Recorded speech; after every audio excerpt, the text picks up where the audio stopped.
नमस्कार दोस्तों, मैं राज पांडे। आप देख रहे हैं RCN टुडे। आइए जान लेते हैं अभी की बड़ी खबर, ब्रेकिंग न्यूज के बारे में। अभी की लेटेस्ट अपडेट के बारे में बात करेंगे, पूरी खबर विस्तार से देंगे। सच को सच कहेंगे, झूठ को झूठ कहेंगे, न पक्ष न विपक्ष, ओनली निष्पक्ष। इस चैनल के माध्यम से आपको जो भी खबरें दी जाती हैं, सही और सटीक दी जाती हैं, आपको समझाने का प्रयास किया जाता है। हमारा मकसद है आप तक सही खबरें पहुँचे। गोदी मीडिया के चक्कर में आपको नहीं फंसना है। हकीकत से अगर आपको रूबरू होना है तो आप हमसे जुड़ सकते हैं। मैं आपको हर एक खबर ईमानदारी से सही और सटीक दूंगा, चाहे राजनीतिक मुद्दा हो या भर्ती परीक्षा से संबंधित कोई खबर हो या आप और आम जनता से संबंधित कोई खबर हो। पूरी खबर इस वीडियो के माध्यम से आपको मिलने वाली है, आपको हमेशा मिलती रही है।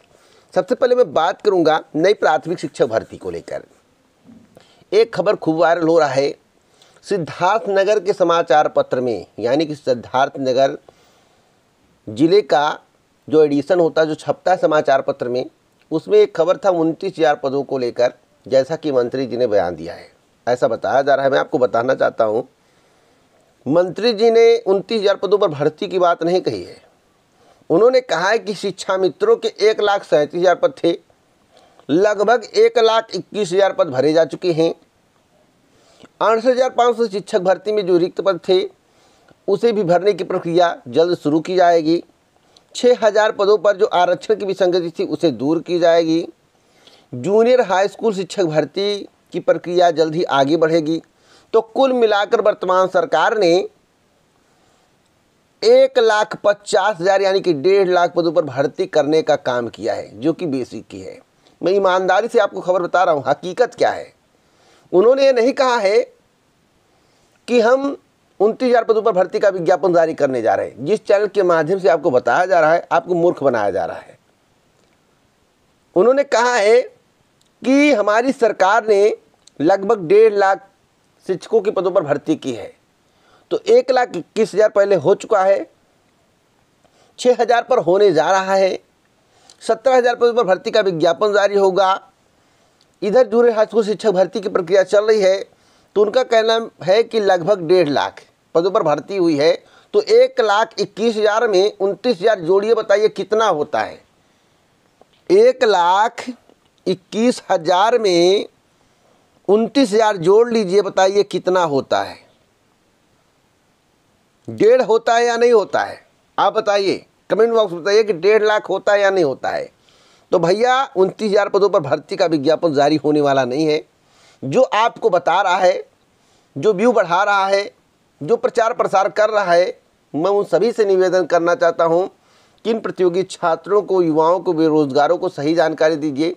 गुमराह करने का प्रयास मत करिए, थोड़ी सी बात को बड़ा बनाने का प्रयास मत करिए। और जिन समाचार पत्र के माध्यम से आपको खबर मिली है, उनसे भी निवेदन करूंगा कि भैया कुछ ईमानदारी से भी खबर छाप दिया करिए, जिससे ईमानदारी से उन प्रतियोगी छात्रों, उन बेरोजगारों के पास पहुंच सके जो नई भर्ती का रास्ता देख रहे हैं। फिलहाल यह सिद्ध हो चुका है कि 29,000 नहीं, 17,000 पदों पर नई भर्ती का विज्ञापन जारी होगा। 97,000 की मांग चल रही है, जिसके संबंध में आपको मालूम होगा विधानसभा घेराव किया गया, अमित शाह जी से मिलने का प्रयास किया गया, मंत्री जी से मिलने का प्रयास किया गया, कोई ठोस आश्वासन नहीं मिला। शासन का दबाव है, प्रशासन टाइट है। प्रशासन भी क्या करे, क्योंकि शासन के अंडर में काम करना, तो प्रशासन अभ्यर्थियों को खींचकर, रगड़कर, टांग खींचकर किसी तरह से गाड़ी में भर के इको गार्डन छोड़ रहा है, जहां पर किसी की नज़र नहीं जाती है। तो मैं आपको बता दूं, सोचना आपको, समझना आपको है। और ईमानदारी से मैं बता दूं, 97,000 शिक्षक भर्ती का विज्ञापन नहीं जारी होगा, नहीं जारी होगा, नहीं जारी होगा। अगर ईमानदारी से खबर सुननी है, फेक जानकारी लेनी है, तो प्रतिदिन 97,000 शिक्षक भर्ती का विज्ञापन आता है। कहेंगे आदेश मिल गया, अभ्यर्थियों की जीत हुई, प्रतियोगी छात्रों की विजय हुई। भैया नहीं देंगे भर्ती। 97,000 किसी कीमत पर नहीं देंगे। 51,112 का हलफनामा सुप्रीम कोर्ट में दिए हैं, उतने भर्ती कर दें तो बहुत बड़ी बात है। 97,000 तो बहुत दूर है, जमीन और आसमान का फर्क है। तो मैं आपको बता दूं, मांग आपका जायज़ है, आप परिश्रम कर सकते हैं, लेकिन जो हकीकत था मैंने आपको बता दिया। 97,000 भूल जाइए, प्रयास करिए कि 51,000, 40,000, 50,000 कुछ पर आ जाए, जिससे आपको आवेदन का मौका मिले। वैसे सरकार 17,000 पदों पर भर्ती करने का ऐलान किया है। चुनाव के बाद भर्ती कंप्लीट होगी, क्या होगा वक्त बताएगा। लेकिन 17,000 से बढ़वा कर 30,000, 40,000 करवा लीजिए, बहुत बड़ी बात है। 97,000 तो किसी भी कीमत पर सरकार करने को तैयार नहीं है। वर्तमान की स्थिति के अनुसार मैं आपको जानकारी दे रहा हूं। अगली अपडेट है यूपीएससी परीक्षा परिणाम को लेकर। देखिए, परिणाम पर काम चल रहा है। कुछ लोग कह रहे हैं कि परिणाम तैयार हो गया है, कल जारी हो जाएगा। मैं एक सप्ताह से देख रहा हूं, कई यूट्यूब चैनल का नोटिफिकेशन आता रहता है। मैं भी सब्सक्राइब किया हूं, ऐसा नहीं है, देखता हूं कि लोग क्या बताते हैं। बड़े बड़े चैनल को, एबीपी न्यूज़, यूपी तक इत्यादि चैनलों को मैं भी सब्सक्राइब करता हूँ। मैं सुनता हूँ, सीखने का प्रयास करता हूँ। देखिए, आप हमेशा सीख सकते हैं। लोग कहते हैं गोदी मीडिया, बहुत से चैनलों को गोदी मीडिया कहते हैं। सबसे मैं सीखता हूँ, जानकारी कलेक्ट करता हूँ, खुद जानकारी कलेक्ट करता हूँ, उसके बाद उसका निचोड़ निकाल कर आप तक पहुँचाता हूँ। तो यूपीएससी परीक्षा परिणाम अभी तैयार नहीं, काम चल रहा है, जल्द तैयार हो जाएगा और परिणाम आपके समक्ष होगा। ज़्यादा इंतज़ार आपको नहीं करना पड़ेगा, परिणाम आएगा। फिजिकल आपका 15 फरवरी के बाद ही होगा, उससे पहले होने की संभावना कम है। वैसे आगे ईश्वर की इच्छा और सरकार की मंशा। एक और महत्वपूर्ण खबर दे दूं, जैसा कि आपको मालूम होगा कि चुनाव का दौर है, 2022 का चुनाव बहुत ही नज़दीक है और यह एक चैनल है जो आपको सही खबरें देता है, आप तक सही खबरें पहुंचाने का प्रयास करता है। आप लोग इत्र कारोबारी के बारे में जानते होंगे, जिसके घर 150-200 करोड़ रुपए मिले हैं, ब्लैक मनी मिला है, छापा पड़ा था, कानपुर में रहते थे। लोग बता रहे थे कि उनका संबंध समाजवादी पार्टी से है। भैया, उनका संबंध समाजवादी पार्टी से नहीं था। अब जिसके घर छापा पड़ा है उनका संबंध समाजवादी पार्टी से। देखिए, जब सभी को जानकारी मिल गई कि जो पकड़े गए उनका संबंध समाजवादी पार्टी से नहीं है, उनका कोई भी नाता नहीं है, वह एक व्यापारी थे, तो क्या करे सरकार। देखिए, चुनाव में ऐसा होता रहता, हड़कंप मचाना जरूरी है। मतलब बीजेपी की नज़र में हड़कंप मचाना जरूरी है, अपने पावर का प्रयोग करना जरूरी है। सत्ता में आए या ना आए, भविष्य में पावर का प्रयोग कर पाएँ या ना कर पाएँ, तो उससे पहले समय रहते प्रयोग कर लेना ज़रूरी है। तो मैं आपको बता दूं, यहाँ पर आप अपनी स्क्रीन पर देख सकते हैं हाइलाइट्स। पीयूष जैन के बाद, यानी कि जो पीयूष जैन थे वे समाजवादी पार्टी के नहीं थे, उनका रिश्ता उनसे नहीं था। पीयूष जैन के बाद अब IT team Sapa MLC Pushpraj Jain, यानी कि पीयूष जैन अलग थे, दोनों का मकान सटा हुआ था, लेकिन उनका संबंध जो पहले पकड़े गए समाजवादी पार्टी से नहीं था। लेकिन अब की बार जिनके घर छापा पड़ा है, अब चाहे जो बरामद हो, वे समाजवादी पार्टी के एमएलसी हैं। हकीकत से मैं आपको रूबरू करा रहा हूँ। पहले जो बीजेपी ने हवा बनाया, सरकार ने हवा बनाया कि समाजवादी पार्टी के वो समाजवादी पार्टी के नहीं है। किस पार्टी के हैं वह बीजेपी भी जानती होगी, मुझे बताने की आवश्यकता नहीं है। तो समाजवादी पार्टी के नहीं हैं। अब जिसके घर छापा पड़ा है, यानी कि पहले पीयूष जैन के घर छापा पड़ा था जो कि समाजवादी पार्टी के नहीं थे।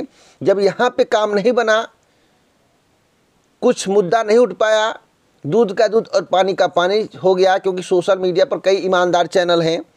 उसके बाद अब IT team Sapa MLC Pushpraj Jain के घर छापा मार रही है। समझ रहे हो, पुष्पराज जैन, ये देखिए यहाँ लिखा हुआ पुष्पराज जैन, यानी कि पीयूष जैन जो था वह हवा था, केवल झूठ अफवाह उड़ाया गया था, समाजवादी पार्टी से उसका कोई लेना देना नहीं था। अब जो पकड़े गए हैं या जिनके घर छापा पड़ रहा है, भी पकड़े नहीं गए, जिनके घर छापा पड़ रहा है वे समाजवादी पार्टी के एमएलसी हैं, जिनका नाम है पुष्पराज जैन उर्फ पम्मी जैन। आप पम्मी जैन के बारे में जानते होंगे, पम्मी जैन लोग कहते हैं। अब इसमें भी कन्फ्यूज़न है, इसके बारे में भी डिक्लेरेशन मैं आपको दूंगा, पूरी जानकारी स्पष्ट रूप से दूंगा। यहाँ पर लिखा हुआ है, इत्र कारोबारी पुष्पराज जैन उर्फ पम्मी के ठिकानों पर शुक्रवार सुबह से कार्रवाई जारी है। यानी कि पुष्पराज जैन, आज कौन सा दिन है, शुक्रवार, आज से कार्रवाई जारी है। लेकिन इसके पहले जो पीयूष जैन थे उनका ताल्लुकात समाजवादी पार्टी से नहीं था। केवल समाजवादी पार्टी को बदनाम करने के लिए बीजेपी वाले, देखिए जो सत्ता में रहता, पावर में रहता, वो बदनाम करने का प्रयास करता है। तो आज मैंने स्पष्ट कर दिया कि पीयूष और पुष्प में आप लोग कंफर्म नहीं कर पा रहे थे। पुष्पराज जैन उर्फ पम्मी के नाम से जाना जाता है, जो कि समाजवादी पार्टी के एमएलसी हैं, और पीयूष जैन समाजवादी पार्टी से कोई रिश्ता नहीं रखते हैं। वह एक व्यापारी है जिनके घर 150 करोड़ से ज़्यादा की संपत्ति मिली थी, ब्लैक मनी मिली थी। तो आप कंफर्म हो गया होगा, आपको मुझे बताने की आवश्यकता नहीं है। पुष्पराज जैन ने लखनऊ स्थित समाजवादी पार्टी कार्यालय में समाजवादी इत्र बांटा था। देखिए यहाँ पर साफ से पुष्पराज जैन, फिर मैं आपको बता दूं, पीयूष जैन अलग हैं, पुष्पराज जैन उर्फ पम्मी जैन अलग हैं। यानी कि पीयूष जैन के घर 150 करोड़ से 200 करोड़ रुपए का जो ब्लैक मनी बरामद हुआ था, जो छापा पड़ा था, जिसका संबंध समाजवादी पार्टी से बताया जा रहा था, वो समाजवादी पार्टी के नहीं थे। लेकिन आज से जिसके घर छापा पड़ा है, यानी कि आज शुक्रवार है, और आज से जिसके घर छापा पड़ा है, यानी कि पुष्पराज जैन उर्फ पम्मी, अभी दूसरे बता दो, कहेंगे नहीं पीयूष पुष्प वही हैं, तो पीयूष अलग हैं और पुष्प अलग हैं। पुष्पराज जैन उर्फ पम्मी, जो कि समाजवादी पार्टी के एमएलसी हैं, शुक्रवार सुबह से उनके घर कार्रवाई हुई है, उनके घर छापा पड़ा है। अब आगे देखते हैं क्या मिलता है, आगे देखते हैं क्या मिलता है। वह तो जो भी जानकारी मिलेगी मैं आपको इस चैनल के माध्यम से दूंगा। तो आपको पूरी बात समझ में आ गई होगी। भ्रम में नहीं जीना है, हकीकत से रूबरू होना है। कोई किसी को बदनाम करने का प्रयास करे अलग बात है, क्योंकि अखिलेश यादव का ग्राफ बढ़ रहा है और लड़ाई बीजेपी और अखिलेश यादव में ही वर्तमान में है। तो ग्राफ बढ़ने के कारण ग्राफ को कैसे गिराया जाए, इस तरह के प्रयास किए जाते हैं। तो हर सरकारें करती हैं, जिसकी सत्ता शासन होता है अपने पावर का प्रयोग जरूर करता है। देखिए यहाँ पर मैं आपको हकीकत से रूबरू करा रहा हूँ, वीडियो को पूरा देखते रहिए। एक और मैं महत्वपूर्ण खबर आपको बता दूँ, महत्वपूर्ण खबर है यूपी टेट परीक्षा को लेकर। जैसा कि आपके ध्यान में एक सवाल है, क्या यूपी टेट की परीक्षा 23 जनवरी को हो पाएगी या नहीं, कई चैनलों के माध्यम से आपको बताया जा रहा है। अभी कल या परसों मेरे द्वारा एक वीडियो अपलोड किया गया था, जिसमें आपको बताया गया था कि किस स्थिति में परीक्षा स्थगित हो सकती। मेरे द्वारा कहा गया था कि ओमिक्रॉन का खतरा लगातार बढ़ रहा है, चुनाव टालने पर विचार विमर्श हो रहा था। आज 2 दिन पहले 3 दिन पहले हवा चल रही थी कि चुनाव टल जाएगा, लेकिन चुनाव आयोग ने कहा है कि तय समय पर चुनाव होगा। हमने कहा था अगर ओमिक्रॉन का खतरा बढ़ा तो यूपी टेट की परीक्षा टल सकती है, और जो मेरे द्वारा 2 दिन 3 दिन पहले आपको बताया गया था वही आज छपा हुआ। देखिए यहाँ पर यूपी टेट 2021 स्थगित हो सकती है, टीईटी की परीक्षा कोरोना के चलते पोस्टपोन हुआ एग्जाम। देखिए तो मैं आपको पूरी खबर से रूबरू करा रहा हूँ। देखिए तो जो मैं आपको खबर बता रहा हूँ, अगर कोरोना की महामारी बढ़ गई, यहाँ 31 दिसंबर की खबर है, कोई पुराना खबर नहीं है, पर 31 दिसंबर लिखा हुआ है। अगर कोरोना की महामारी बढ़ गई तो परीक्षा स्थगित होगी, क्योंकि वहाँ पर सोशल डिस्टेंसिंग का पालन करना पड़ता है, उतनी व्यवस्थाएं करनी पड़ती हैं। तो व्यवस्था इतने कम समय में नहीं हो पाएगा, क्योंकि समय बहुत कम है। इधर अधिकारी कर्मचारी चुनाव प्रचार और चुनाव में व्यस्त होंगे, चुनाव के कार्यक्रम में व्यस्त होंगे, और मंत्री विधायक जो चुनाव प्रचार में व्यस्त होंगे, तो परीक्षाएं हो पाने की संभावना बहुत कम हो जाएगी अगर कोरोना की महामारी बढ़ेगी। अगर कोरोना की महामारी सीमित रहती, बढ़ती नहीं है, जिस तरह स्थिति वर्तमान में ऐसी रहती है, तो परीक्षा आपकी 23 जनवरी 2022 को कंडक्ट कराई जाएगी। 23 जनवरी 2022 को। परेशान होने की आवश्यकता नहीं है, बहुत कम उम्मीद है कि परीक्षा स्थगित होगी। एक और महत्वपूर्ण खबर है आरओ परीक्षा परिणाम को लेकर। परिणाम कब तक आएगा, क्या परिणाम तैयार होगा? तो परिणाम अभी तैयार नहीं हुआ। परिणाम जो फरवरी में जारी करने की तैयारी चल रही है, फरवरी, नोट कर लीजिए, फरवरी में आरओ का परिणाम जारी होगा। अगली अपडेट है जो कि आपके लिए बहुत ही महत्वपूर्ण है, और मैं आपको अपनी तरफ से अपडेट दे रहा हूं कि लखनऊ में जो धरना प्रदर्शन हो रहा है उसका आप समर्थन कर सकते हैं। शांतिपूर्वक धरना प्रदर्शन है, लेकिन फिर मैं आपसे बताना चाहता हूं कि वर्तमान सरकार 97,000 शिक्षक भर्ती किसी भी कीमत पर नहीं करेगी। अगर आपको विश्वास नहीं, वेट कर लीजिए। 51,112 का हलफनामा दिया गया, उतने भर्ती कर दे तो बहुत बड़ी बात है। 97,000 तो बहुत दूर है। इसी प्रकार की ऑथेंटिक जानकारी के लिए अभी चैनल को सब्सक्राइब करें, बेल आइकन दबाएं और प्रेस कर वीडियो को लाइक शेयर करना मत भूलिए। जय हिंद, भारत, नमस्कार।